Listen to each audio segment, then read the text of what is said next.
Happy Monday, everyone. So we're going to look back just a little bit before we really get in the forecast for the course of the day today, because we do have several days this week that could look a lot like what we saw yesterday. And what we saw yesterday, especially right on the border between Oregon and California near Mount Ashland, several strikes of lightning out there, several dozen in some areas. So we'll start with lightning strikes near Mount Ashland, a severe weather warning going on just before about 7 p.m. yesterday. And you can see this here as we look from about 3 p.m. to 9 p.m.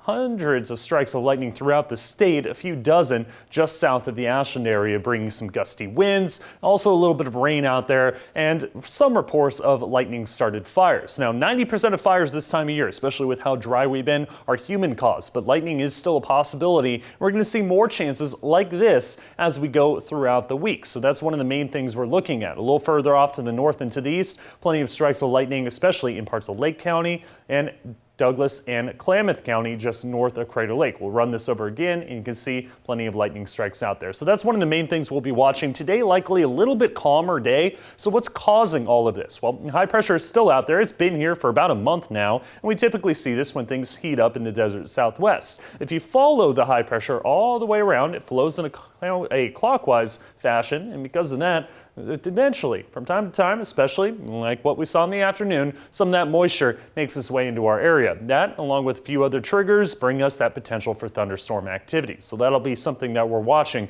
as we get into the afternoons just about every day this week. Today, likely to be a little more clear, just not as much moisture possible out there. So as we get into the afternoon, most of the thunderstorm activity probably staying off to the south and to the east with clear skies in the afternoon on your Monday. Continue into Tuesday. You can see some cloud cover starting to make its way on in the early morning hours. We typically see that. Some fog out there, maybe some patchy drizzle at times. A little more moisture in the atmosphere for a good part of the week, even though today and tomorrow will be on the warm side of things. Then we head into Tuesday. That's where we start to see some potential thunderstorm activity. We'll see how far to the west all of this cloud cover makes it. That brings us better potential thunderstorms to areas to the west, so we'll get a better idea of that as we get closer on Tuesday. For the coast today, though, starting out cloudy, should be sunny by the afternoon, but patchy drizzle and fog is possible up and down the coast, with temperatures mainly in the upper 60s. In the West Valley's temperatures mainly in the 90s today, 98 for Medford, so another hot day. Some areas of smoke due to a number of fires burning in the area.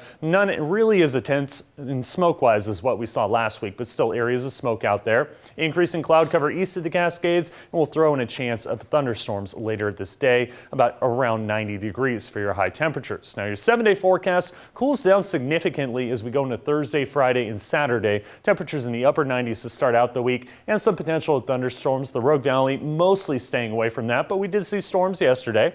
Klamath Basin also trending a little bit cooler as the week goes on, into the 70s possibly by Saturday, with a chance of PM thunderstorms. Northern California, also a few chances out there of storms. We're looking mainly at Tuesday afternoon. Temperatures mainly in the 80s and 90s. And out on the coast, temperatures mainly in the upper 60s to around 70 degrees. A few chances of showers out there, especially Wednesday, Thursday, and again on Saturday.